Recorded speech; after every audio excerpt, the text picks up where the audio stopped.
Hello. Hey, what's up, buddy? How's it going? Not too bad yourself. Pretty good. How you doing? I just asked you that. Yeah, Okay, yeah. what's up? What do you want to chat about? Man, there's so many things we could chat about.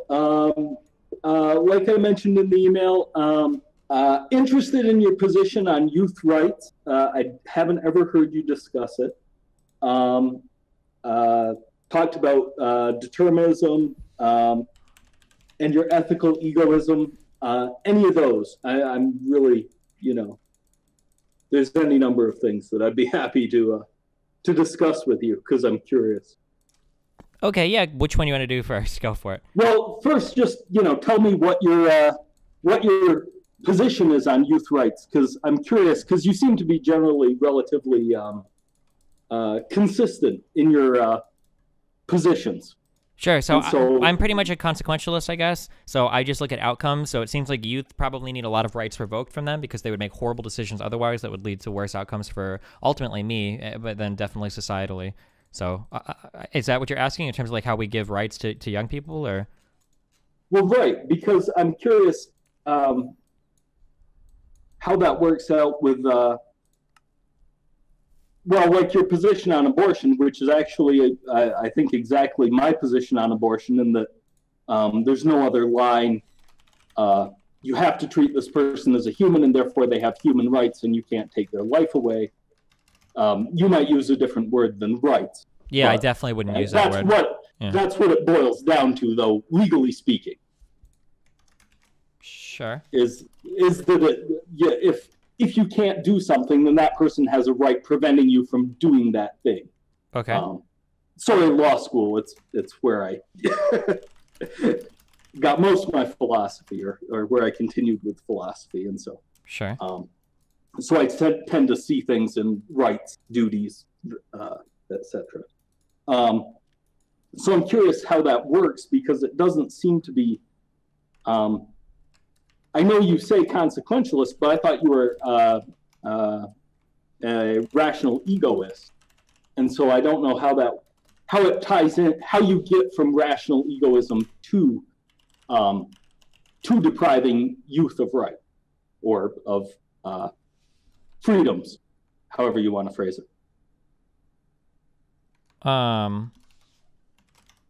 Well, I mean, like, I'm an egoist in such that, like, I want everything ultimately to benefit myself, and I think those are the only things that I can truly be compelled to act on. And then I look at that through a consequentialist framework, I guess. Right, but when you're talking about the unborn, you view that as Okay, I a really don't detriment like to I don't like the abortion argument at all. I really don't have a strong commitment to this, and it gets so hairy and so many wasted time talking about this. Here's my position on abortion, right? Real quick, okay? The reason why. Well, I'm not, okay. Yeah, let me just get this real quick. I've Okay? heard. Okay. Yeah. Okay. for So the anybody. reason why I don't like abortion is because it makes me uncomfortable that in my okay. So here's the big crux of this: is that I view a fetus as a human life. The reason why is because I haven't found a better definition for human life than the moment your DNA comes together. So that's my definition of human life. So I consider a zygote to be the moment of human existence. When you say that abortion is a permissible activity, what you're saying is it's okay to murder some people for the convenience of other people. Now, from a rural utilitarian point of view, if you've crafted that rule for society that murdering some people is okay if it benefits others, it makes me nervous that I might be susceptible to that rule at a later point in my life. Say, hypothetically, somebody says, past the age of 65, you no longer benefit society, we're going to kill all 65-year-olds. Well, I feel like if I've said abortion is okay, then it seems like, that might be a rule that I should be okay with. It would be hard to defend me from one or the other. Now, maybe there are holes you could poke in it, but that's generally how I reason that out. It has nothing to do with, like, natural rights of people or anything else like that. Like, that's just, Right. yeah, okay. All right. Yes. I'd heard your position before, and that's where I'm questioning the consistency, because I would think from a rural utilitarian point of view, the same thing would apply to youth rights. That if it's all right to take rights away from youth because they might not have quite as much, and obviously it depends on the youth, then you could say the same thing for people after a certain age, which would apply to you. Sure. Okay, so I would think from that perspective, it would make sense to say, okay, you can't deny rights based on age, based on something arbitrary. Well, no. You would have to So, have some- you have to be careful not to move past our higher Or- order thing. So I don't care about age, really. That age isn't the important thing. It's capability to act in ways which produce good outcomes for society. So children are not capable of independently acting in ways that are beneficial for society. For instance, if I had been endowed with whatever rights I would get as an adult as a child, I probably would have never went to school. I probably wouldn't eat properly. I'd probably eat candy all day. I would probably run around in the streets fucking naked and murdering, killing people. I don't know. I would do whatever crazy shit fucking kids envision, right? So I don't think that children are capable of making rational decisions. I don't really care about the age. I'm not like concerned with like by 16 you can sign a contract or by whatever. So it's not like an age thing I'm focused on. It's rather, what are the ages that children are around approximately where they can make responsible decisions that contribute positively to society, right? Yes, and I can see that, but that's not how the society system is currently structured. It's not based on actual facts. So sure, of course, the but same thing keep could in be mind said for you that the average 70-year-old, really shouldn't be driving a car, and therefore, when you turn 70, it doesn't matter if you're better than an 18-year-old, you will no longer be allowed to drive a car because yeah, that's I'm okay the with rule. that. If cognitively, if I'm not capable of, if I can't functionally drive a car. Well, I'm not saying you. I'm saying this. You're making the general rule is that most 70-year-olds. Okay. So I you imagine in shouldn't there be some particular. way to test people at that age? Like I'm okay with requiring like driver's license tests. and Okay, shit. but shouldn't there be the same way of testing the 12-year-old to see if they can drive a car? Are you okay with that? Sure. Okay. But I still don't like these. I still think this is a false equivalency because like by the reason why old people can't drive vehicles has to do with the degradation of several of our systems, our visual and auditory systems and our reflexes and whatnot that vary greatly from person to person. There is no 12-year-old with a fully developed prefrontal cortex, right? Like these are actual physiological changes in the brain that do occur as time goes on. Like there's not going to be a test for a 10-year-old that we can give them in order to see if they can properly manage like an investment account or something, right? Like or deal with like long or short-term risks in responsible ways. Now, I mean, like, I wouldn't be totally opposed to, and to some ways, even in society, we already do recognize this. For instance, in many states, like 14 and 15-year-olds can apply for early driver's licenses or learner's permits, more particularly, depending on where you live. So, I mean, in some ways, we already kind of do this in society, right?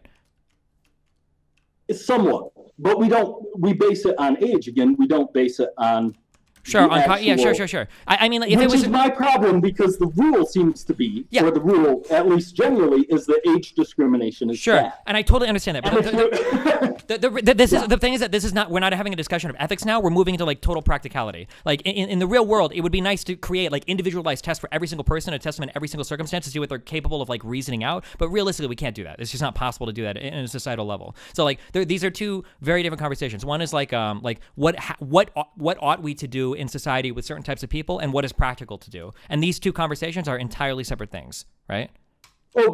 Yes, I completely agree. Yeah, that's how I end up with my politics is practical versus what philosophically makes sense. They don't often end up in the same place. Of course, yeah. My main concern there is just that as a society, we've made these rules that don't necessarily fit the people. And they really are. They're based on something arbitrary that doesn't reflect reality in every circumstance. And you mentioned development. If you've looked at the science, there are people in their 20s that also haven't reached full development. When you haven't been sobered for a month, I've met some teenagers that I'd much rather have driving. I mean, I knew a kid when I was young who was 12. Anecdotal. But a lot of people in the city don't believe that 12-year-olds drive. Out in the country, on farms and around the countryside, there's lots of people that are very young that people from the city would never imagine could drive that do. And so these rights are being denied to people that they're doing the thing anyway. It just makes it illegal. And that kind of bothers me when there's no rational reason for it. I don't know. I can't help it. I've been a youth rights activist since I was a youth, which was 30 years ago or so. So I was just curious about your position on that because it didn't seem to fit with the rural utilitarian. Yeah, I mean, it just comes down to what's reasonable for society. Like, in a perfect world where we have infinite resources available, it would be nice to be able to individually test every single child. But I mean, that's not. You're in the country. That's like not realistic, right? Right, but then again, it'd be nice if we could test every single adult. if you're going to, go with the same sort of thing. And for voting, you would say probably Sure. that you should test every single adult. Sure. Yeah. Yeah. And so I would much prefer a system like that that's at least fair to every human. Well, yeah, I don't but care again, what like, color you are, what your sexuality is, how old you are, how young you are. sure, but again, I just don't think it's reasonable, right? Like, I don't think we've got the resources to test every single. Now that we've got digital systems, I mean, I took my driver's test down in the country I'm living in, and it was all digital. I had a driver's license before, obviously from another country, but as far as the test and everything, there were no resources involved other than whatever 20 minutes on a computer.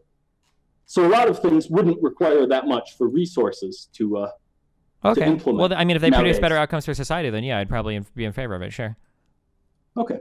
Yeah, that's cool. Let's see. One thing I wanted to ask you about, now, are you a hard determinist? Meaning that you believe that everything is determined, will be determined. From it doesn't matter how you phrase sure. Let me be very, very, very clear on this. Okay, so I'm probably a hard determinist, unless you get into weird, random, irrelevant quantum shit, in which case apparently even physicists are split on it. But that aside, yeah, I'm a hard determinist. But I guess in terms of like philosophical or like meta-ethical systems, I would probably be considered a compatibilist. Like, I mean, you can probably hold people responsible for the things that they do, even if we assume from a factual basis that everything is predetermined. So yeah. Yeah, and that makes complete sense to me. But I've heard you use determinism to promote like social policies and things. Yeah, I think that if you understand like factual basis of the world or how people act or function, then I think you can design better social policy around it. Right, but if you're going to design it, it'll be designed anyway. Correct? In a deterministic universe. Sure. Okay, well, it's not actually a matter so much of the philosophy. That's more of a psychological thing, is that I've heard you get angry at people who have no choice about the way that, Trump supporters or whoever, who have literally no choice in how they act, what they say to you. And it just didn't make sense to me from a deterministic perspective. To be angry? Right, because it'd be like getting angry at a thunderstorm. Well, sure. It doesn't have it can't choose to do it. Yeah, but just because we live in a predetermined system doesn't mean that we don't function as though we live in a predetermined system, right? Like our bodies, our consciousness, our psychological aspects don't really allow us to function that way, right? Like, I would say they do. I always thought it was relatively common sense that everything was predetermined. Okay, I mean, that's the very, very, very small minority of people. I'd say less than 1% of people probably actually believe that, right? If you say so. I don't know. I haven't. I suppose I could do a study or something. I always assumed it was common sense. I mean, unless you were religious and you believed God intervened or whatever. But I assumed most people believed in cause and effect. I don't think so. Not when it comes to people. Definitely not conservatives, at least. Like. I don't know. That strikes me as so bizarre. I can't even. I would love somebody who actually explain what they mean by free will. Well, people want to feel like we're capable of making decisions independent of antecedent causes, right? Like but I mean, like that's a fairly natural thing to understand. You don't want to feel like every single thing you do is predetermined, right? Well, no, I would think it would be much better to believe that everything is predetermined. Do you think most people feel that way though? I don't know. I know that people, I had a discussion with my daughter where she didn't realize that, and she was having a depressive crisis, where I helped her to realize that, look, your life is exactly as it had to be. It couldn't be anything else. So if you're unhappy, don't be unhappy with your life. It had to be exactly as it is. I don't know. I just thought that was common sense. For most people that were sure, I would say that most people rational. I would say that this is a wholly unsatisfying answer to life. That it takes a great deal of like personal and mental development in order to accept an answer like that. That answer is wholly unsatisfying and quite dark. The idea that your life is predetermined, the idea that there's no greater purpose or meaning in life. Like, I would say that these are generally like pretty negative things that people have. This is why people spend so much time in their lives searching for religion or other types of systems to give meaning or whatever to their lives. No. I thought it was the exact opposite. I thought the whole problem was that people didn't realize that everything was predetermined, or that was where the psychological problem came in. Was wishing the world wasn't as it was, I guess. Okay. Yeah, I mean, I think that most people definitely don't like that idea. Okay. No, I guess. I don't know. That's depressing right there. Well, why would you want to feel like your whole life is predetermined, that you can't take it, that you get no credit for any of your accomplishments or achievements, and that everything bad that happens doesn't have a reason or a purpose? I think it's totally natural to want to feel like... I don't know about the no credit, though. I mean, you get as much credit as if a computer is the best computer in the world, it's still the best computer in the world.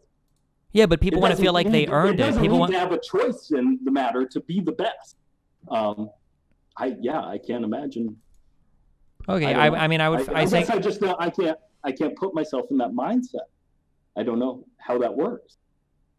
Yeah, I think most people are probably pretty unsatisfied with that, I would say. Wow. Okay. Well, I'll take your word on that one, because that strikes me as really weird.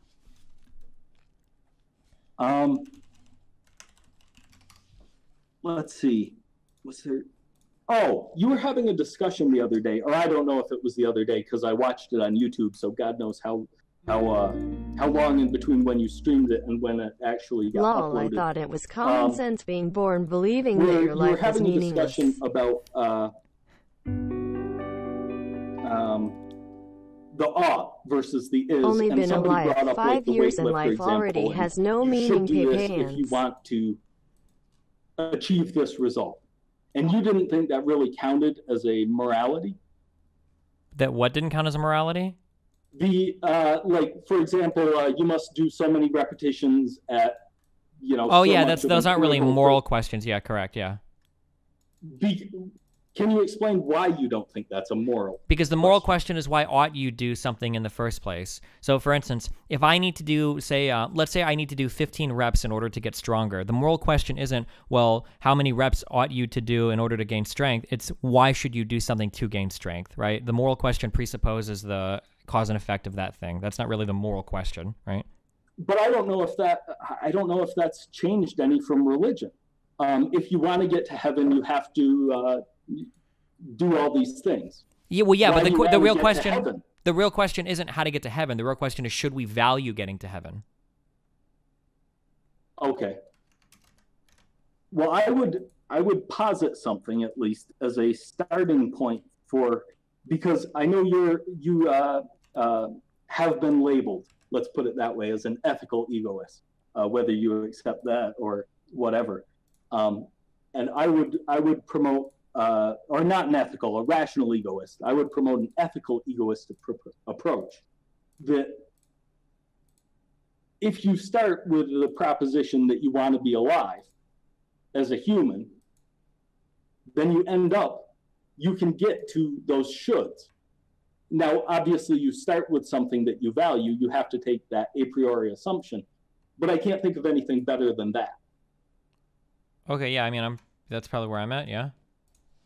Okay, well, so if you take that a priori assumption that you should live as you wish to live, as the initial value, I guess, or the initial awe, then you can get to anything else from there as a moral system. It's possible, sure, yeah. I don't know. I can't see anything wrong with that. As far as I can't think of anyone who's alive that doesn't wish to live as they wish to live. Me neither. That seems like a universal morality. Well, I don't know if that in and of itself is enough to constitute morality. Well, it is an a priori assumption. It's something that you have to believe to start with, correct? Yeah. Sort of like you have to believe that heaven is someplace you want to go before you can figure out how to get there. Right? Yeah. Okay, so what differentiates it as far as moral systems go? Well, I mean, typically I mean, just having your own preferences for a lot of people doesn't necessarily get you to moral ought do's, like, or moral oughts, I guess. Like, just because somebody has a preference doesn't mean that they should necessarily fulfill it or satisfy it. That's where the morality question comes in. See, I don't know if everybody has the exact same desire. How can you have I don't know how you could ever have something. Whose value would you choose instead?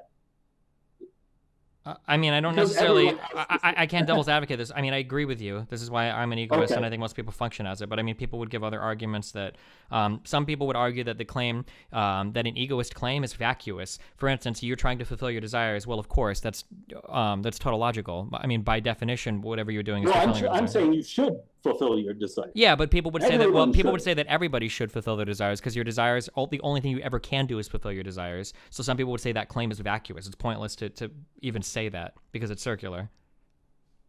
I guess you could say it's circular, but in a society, you have to I don't know. You have to figure out how to live together, and in that sense, it's not vacuous in that you have to figure out how best to fulfill everyone's desire. Well, yeah, but if some people desire things like religion or traditional conservative values or LGBT rights or pro or anti-immigration, right? Well, you need to start making other value statements besides I prefer to fulfill my desires or whatever, right?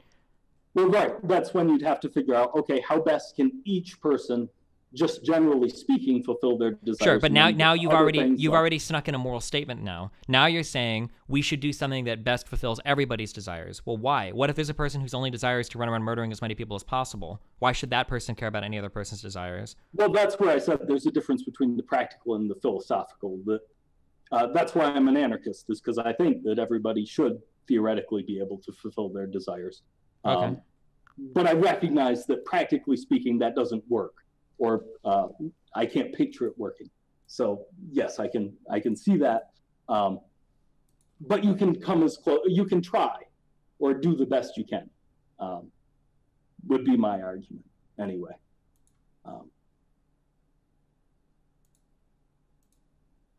Okay. Yeah. Also, and I don't know if this means anything in regards to the. I've heard you have a number of veganism debates, Mm-hmm. and I know one of the things that was always, because we actually had this discussion a lot back when I was in law school. I can't believe you don't believe in abortion. One of the What do things you that suggest I generally and is the rest required- of chat? Now, this After is not a getting raped by moral- this guy's well, it mic could for be the moral, last it 20 depends on how you look minutes? at it, is that one thing that's generally required is that for something to have a protection, it has to be able to assert the right to be protected. That's Animals not can necessarily never- true. I don't think we believe that in our society today. For instance, take a severely mentally retarded person. It depends. The legal system doesn't necessarily agree with that. Wait, what do you mean by Um, that? Well, generally, in order to protect your rights, you have to bring a case to court. If you're not capable of bringing a case to court, and somebody doesn't do it on your behalf, so theoretically, someone could bring a case on behalf of a mentally. Well, no, that's not true at retarded. all. The state will assign a ward or somebody to protect you if that's the case. That absolutely happens. It can happen. It doesn't always happen. It's not required by the Constitution, I don't believe. It depends on what the proceeding is, obviously. Sometimes for involuntary commitments and such. I know in at least some states, they require them to assign somebody. Okay. But for a lot of civil proceedings, the state isn't required to assign anyone to protect a person's rights. Gotcha. I feel like generally we do that. Like you can't take like a mentally retarded person to court or something if they don't have like some sort of representative. Like the judge would deem them like incapable of. Oh yeah, if you're suing a mentally retarded person, but I'm just talking about in general life. Sure, but even in general life, their like rights if are somebody being gets violated, if somebody they gets like have to. if somebody gets like hurt in their house or whatever and an ambulance is called, they're not going to like release the person to go back to the house and chill if it seems like this person's incapable of taking care of themselves, right? Somebody would be assigned to them at worst by the state to watch them, no? Yeah, generally so. Um, And so these are people that if aren't there's- capable of assuming asserting their there's right. money enough, and yeah. all Yeah, the so these are people that aren't normal, capable. These are people that aren't capable of asserting their rights that are being granted protections, right? some protection, but not full protection. Well, sure, but we grant Because animals no protection, right? True. But the only reason they're protected is a human is able to act on their behalf. Sure. And So a why is a certain mentally will retarded? and a- So why is a and a mentally certain retarded right person to- worthy of protection, but animals aren't? Well, for me, it's that's a tough question. Well, of course, because that's the I central question waver. of veganism. I waver on the whether I think from a philosophical perspective, you have to protect the mentally retarded because the same as fetuses, they're humans. Yeah, but from a why does being practical- human grant you a special property or whatever? Because we say it does. Okay, so it's The only- circulation. Okay. Well, there really is no ultimate reason for that, except that we're humans and we make the rules and we like us. We don't like Sure. whatever cows. Yeah, there's not a lot of things are circular, but you work with the system you have, I guess.